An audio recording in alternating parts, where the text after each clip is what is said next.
Salam dəyərli izləyicilər, hər vaxtınız xeyirli olsun. Biz bugünkü dərsimizdə qadın cinsində olan sözlər bütün padejlərdə sifətlərlə, əvəzliklərlə necə işlənir, onu əslində öyrənməyəcəyik, təkrarlayacağıq.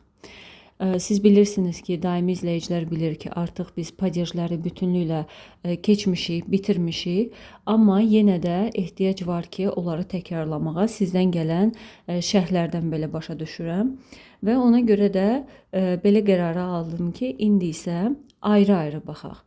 Bir də onu demək istəyirəm ki, əgər siz ilk dəfə padejlərdən heç bir məlumatınız yoxsa, ilk dəfə baxırsınızsa, bu video sizin üçün deyil. Bu video o kəslər üçündür ki, artıq həmin o bizim keçdiyimiz padej sistemini bitiriblər, amma yenə də danışarkən qarışdırırlar, bəzi okonçaniyalarda şəkilçilər yadlarından çıxır. Onları möhkəmləndirmək üçündür. Ona görə də bu əslində padej sistemindən məlumatı olan izləyicilər üçündür. Həm də burada mən sözlərin tərcüməsini yazmayacağam. Yəni bunu da nəzərə alın. Beləliklə başlayırıq dərsimizə. Biz artıq bilirik ki, sonu A və ya ilə bitən sözlər qadın cinsinə aiddir. Təbii ki, istisna kişi cinsində olan papa, deduşka bu sözləri çıxmağının və bəzi sözlər də miyak znakla olan sözlər də bilirsiniz ki, ya qadın cinsinə, ya kişi cinsinə aiddir. Biz burada qadın cinsinə aid olan fərqi yoxdur, hansı hərflə bitir, bütün sözlərə baxacağıq. Misal üçün, adlı halda baxırıq.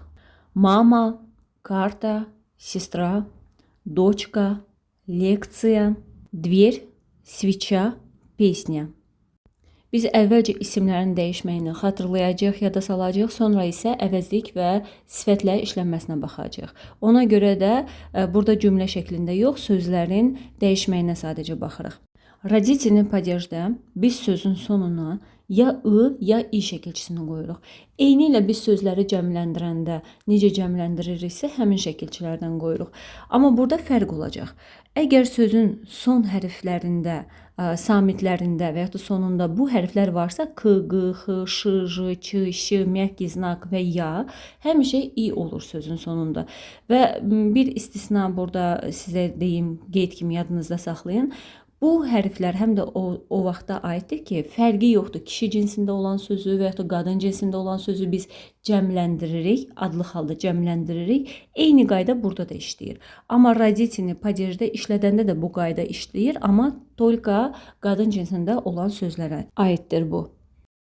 Gəlin indi baxaq necə dəyişir, onda sizə daha aydın olacaq, izah edəcəm. Deməli, olur родительный падежdə мамы, карты, сестры, дочки, лекции, двери, свечи, песни. İndi harda ı qoyuruq, harda i qoyuruq, gəlin baxaq. Əgər sözün sonunda, baxın son götürək samitini mamada. Son samitdə m hərfidir. M hərfi bu yazdığımız siyahıdakı hərflərdə yoxdur. Deməli, ı qoyacaq. Olur mamı. Kartada t hərfi yenə bu hərflərin içində yoxdur. Kartı oldu. Sistrada yenə bu hərflər, r hərfi bu hərflərin içində yoxdur. Ona görə olacaq sistri. Vurğu da yerini dəyişəcək. Və doçka sözündə artıq baxırıq. Doçka sözündə k hərfi var və k hərfi də burada var. Deməli olacaq doçki. Leksiya sözündə ya hərfi var sözün sonunda, ya burada da var. Deməli leksiyi. İ qoyduq. Dver sözündə myak znak var, burada da var myak znak, olacaq двери. Свеча sözündə yenə ç hərfi var bu sözlərin içində, deməli olacaq свечи.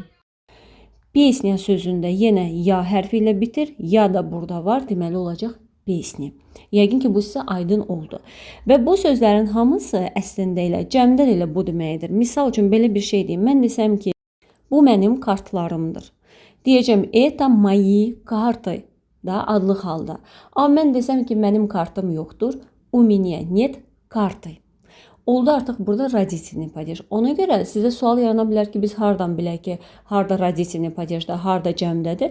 Buradan bilirik, kontekstdən bilirik. Это мои карты deyəndə başa düşüldü ki, artıq bu cəmdədir. Amma у меня нет kartı deyəndə başa düşüldü ki, mənim kartım yoxdur. Bu родительный падежdə bir kartdan söhbət gedir. Eləcə də digər sözlərə aiddir. Və bizim bir də istisna sözlərimiz var. Mать, doç. Baxın, mama, doçka biz burada dəyişdik. Mать, doç da bunlar fərqli dəyişir hər padejdə. Bu padejdə də olur materi, doçeri. Əgər rahatsa belə yadınızda saxlayın. Deyilsə mama, doçka sözü ilə yadınızda saxlayın. Sadəcə bu dərsdə bütün sözlərə öyrənəcəyik deyə ona görə onları da qeyd etdim. İndi bu sözlərin cəmi adlı halda eyni ilə mama, doçka sözlərinin cəmi adlı halda eyni ilə родительный падежdə olduğu kimidir. Amma indi baxaq родительный падежdə bu sözlər cəmdə necə olur? Adətən a ilə bitənlərdə sözün sonunda a varsa o a düşür sözdən. Olur mam. Родительный падежin cəmində. Karta olur kart. Sistra sözündə baxın a düşəndə sistr demirik. Bu artıq tələffüzə də çətin olur. Ona görə də bura bir yo hərfi əlavə olunur. Sister. Bunu zamanla öyrənirsiniz. Baxın, belə bir sözləri artıq zamanla dilə öyrəşdikcə, həmişə işlətdikcə artıq yavaş-yavaş yadınızda qalır. Narahat olmayın ki, çətindir. Bəli, çətinliklər ola bilər, amma mümkünsüz deyil. Yəni işlətdikcə yadda qalacaq asanlıqla. Və ya da doçka sözündə a düşdü, doçk yenə demirik, doçik. Bura bir e hərfini əlavə eləyirik. Leksiya, deməli ya ilə bitirsə söz, onda biz y yazırıq. Olur leksiy. Dver, miyakki znakla bitirsə, dver sözü olacaq dverey. E əlavə eləyirik. Burada switch'a biraz fərqli dəyişir. Baxın, burada qaydaya görə a düşüb switch deyilməlidir, amma bu istisnadır, switchey olur. Pesnya sözü olmalıdır yenə də ya düşməli, ya düşür. Yenə də burada pesnya sözündə yenə pesin qoyuruq. Yenə eyni ilə sistra, doçka sözləri kimi oldu. Yəni bu formada olur. Bu ümumiyyətlə родительный падежin cəmi çətindir, yəni ən qarışıqdır.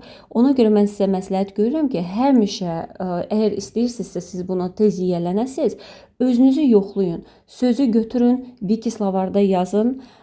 Wiki slovarda yazandan sonra mütləq birinci özünüz düzəldin родительный падежdə bacardığınız kimi. Sonra isə Wiki slovarda baxın, görün düz düzəltdiniz. Çünki biri var əzbər baxırsınız, srazu yazırsınız, görürsünüz. Bu tez yaddan çıxacaq. Amma bir də var özünüz düzəltməyə çalışırsınız, sonra özünüzü yoxlayırsınız. Bu daha effektivdir. Mать, doç sözləri də olur materey, дочерей. İndi isə dativli padejdə olan sözlərə baxırıq. Bundan sonra gələn padejlər daha sadədir. Mame, карте, сестре, дочке, свече, песне, лекции, двери. Yenə də mать, doç sözləri olur. Матери, дочери. Deməli, a ilə bitənlər gördüyünüz kimi a və ya ilə bitənlər y-yə keçir. Amma görürsünüz pesnya sözündə pesnya yazdıq. Amma hansı sözlər ki i yayla bitir? Leksiya sözü görürsünüz. Leksiya sözü i yayla bitir. I yayan bayandır. Belə olan halda biz i qoyuruq. Və miyakki znakla bitənlərdə i qoyuruq. Qalan hallarda gördüyünüz kimi y qoyduq. Dativli padejin cəmi isə am, yam şəkilçiləri ilə düzəlir. Yəni родительный падеждəki kimi qarışıq deyil. Deməli olur мамам, картам, сестрам, дочкам, свечам, песням, лекциям, дверям. Yəni gördüyünüz kimi ya ilə bitirsə söz avtomatik yam yazırıq. Miyakki znakla bitəndə də yam yazırıq. Qalan hallarda yenə a ilə bitdiyinə görə sadəcə olaraq biz bir m hərfini qoyuruq ora. Mать, doç sözləri də materyam, дочерям olur. Винительный падежin təki. A ilə bitən sözlər u-ya keçir, ya ilə bitən sözlər yu-ya keçir. Çox sadə. Маму, карту, сестру, дочку, свечу, песню, лекцию, bir dənə miyakki znakla bitən sözlərdən başqa. Dver, mать, doç. Cəm halına baxırıq винительный падежdə. Винительный падеж yeganə padejdir ki, burada canlı-cansız fərqi olur cəmdə. Və bir də kişi cinsini keçəndə biləcək, kişi cinsinin təkində də olur. İndi biz cəmdə baxırıq. Deməli, canlılar, canlı isimlər olacaq eyni ilə родительный падежdəki kimi. Cansız isimlər isə adi, adlı halda olduğu kimi. Deməli, necə olacaq? Мам, карты, сестер, дочек, свечи, песни, лекции, двери. Mать, дочь olur матерей, дочерей. Yine burada gördüğünüz kimi mama, sistra, doçka, mать, doç bu sözlər canlı isimlərdir. Canlı isimlər də eyni ilə vinitini padejin cəmində raditini padejinin eyni olur. Tvarительный падеж. Tvarительный падежin təkində də biz ayla bitən sözlərə oyla, oy deyə düzəldirik. Yayla bitən sözlərdə də vurğudan asılı olaraq, yəni vurğu sözdə qabağa düşürsə, qabaqki hecalara düşürsə yey, ən son hecaya düşürsə yoy qoyuruq. Və bir də miyak znakla bitən sözlərdə yu əlavə edirik tolka sözə. İndi baxırıq. Mamay, kartay, сестрой, дочкой, свечой, песней, лекцией, дверью. Mать, doç sözləri də olur. Materyu, doçiryu. İndi isə tvarительный падежin cəmində baxırıq. Cəmdə də ami, yami şəkilçilərini qəbul edir. A varsa ami, ya, mягкий знак varsa yami. Мамами, картами, сестрами, дочками, свечами, песнями, лекциями, дверями, матерями, дочерями. Предложный падеж. Предложный падежdə də ya biz sözün sonuna ayla, yayla bitirsə ye qoyuruq. Mягкий znakla bitirsə və i yayla bitirsə i qoyuruq. Bilirsiniz ki, предложный падежи predloqsuz işlətmək mümkün deyil. Hamısına uyğun gəlsin deyə mən o predloqunu istifadə edəcəm, yəni haqqında. Deməli olacaq: о маме, о карте, о сестре, о дочке, о свече, о песне, о лекции, о двери, о матери, о дочери. Cəmdə isə предложный падежdə ya ax, ya yax şəkilçisini istifadə edirik. О мамах, о картах, о сестрах, о дочках, о свечах, о песнях, о лекциях, о дверях, о матерях, о дочерях. Bu hissə isimlərin hallanması idi və isimlərin hallanması biraz daha çətindir. Növbəti mənsubiyyət əvəzlikləri və sifətlərin hallanması daha sadədir. İndi həm siz cümlələrdə baxacaqsınız, həm də eyni ilə indi burada keçdiyimiz sözlərdən də növbəti hissədə görəcəksiniz. Sadəcə biz onları əvəzlik və sifətlərlə işlədəcəyik. Yenidən sizin üçün də təkrar olacaq. Deməli, iminительный падежdə, yəni adlı halda sifətlər cinsə görə dəyişir. Misal üçün, mən deyirəm ki, моя сестра, düzdür? Твоя сестра, моя дочь, ваша дочь. Yəni, bunları artıq bilirsiniz. Моя тетрадь, твоя тетрадь. Yəni, adlı halda bu formada dəyişirik. İndi biz baxırıq родительный падежdə. Родительный падежdə olan sifətlər, əvəzlikləri, yəni biz işlədəndə həmin падежdə qadın cinsi ilə olan sözlərdə yey və yaxud da oy şəkilçisini qəbul edirlər. Bu bir mənalı olaraq belədir. Misal üçün, здесь нет моей родной сестры. Или здесь нет моей родной дочери. Gördünüz? Yəni, sestra, doçer sözünü artıq bilirik, bayaq öyrəndik. Моей родной oldu. Yəni, normalda deyirik моя родная сестра, родительный падежdə моей родной сестры. Sonra, здесь нет этой тетради. Здесь нет той tетради. Yəni, o dəftər yoxdur burada. Bu dəftər yoxdur burada. Yəni, etanı biz buradakı eta, moyey, родной bu formada da deyə bilərik. Sadəcə cümləyə uyğun gəlmir deyə hamısını bir yerdə yazmadım. Yəni, şəkilçimiz nə oldu? İşarə əvəzlikləri oy şəkilçisini qəbul edir. Mənsubiyyət əvəzlikləri yey və sifətlərdə oy. İndi родительный падежdə baxırıq. Здесь нет моих родных сестер, дочерей. Здесь нет этих тетрадей, тех tетradей. Deməli, sifətlər, əvəzliklər qadın cinsi ilə родительный падежin cəmində işlənəndə ya ix, ya da ix şəkilçisini qəbul edir. Дательный падежə baxırıq. Я доверяю своей родной сестре, дочери. Я подошла к этой və yaxud da к той белой двери. Görürsünüz, eyni şəkilçilər burada da var. Родительный падежdə necə işlədirdik?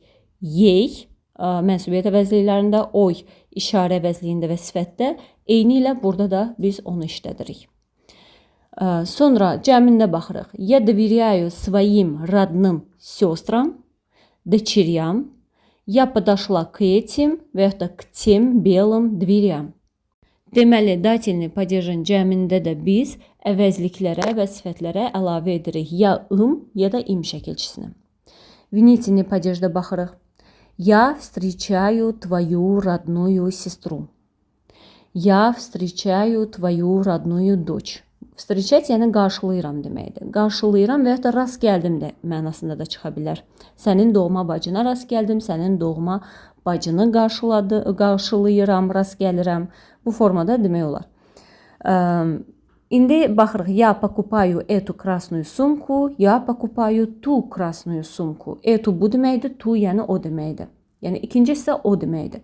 Yenə biz burada baxırıq. Deməli, Винительный падежin təkində qadın cinsi ilə işlənən əvəzlik və sifətlərdə yu və yaxud da ki uyu əlavə edirik. Və etu, tu işarə əvəzliyi həmişə bu cür qalır. Mənsubiyyət əvəzliklərində də yu, eyni ilə sifətdə də uyu şəkilçisini, radnuyu şəkilçisini biz əlavə edirik. Görürsünüz, doç sözü dəyişməsə də onun qarşısında olan əvəzlik və sifətlər dəyişir. Baxırıq Винительный падежin cəminə. Я встречаю твоих родных сестер, дочерей, покупаю эти красные sumки və yaxud da покупаю те красные sumки. Yəni bu qırmızı çantaları alıram və yaxud da o qırmızı çantaları alıram. Yenə də baxırıq.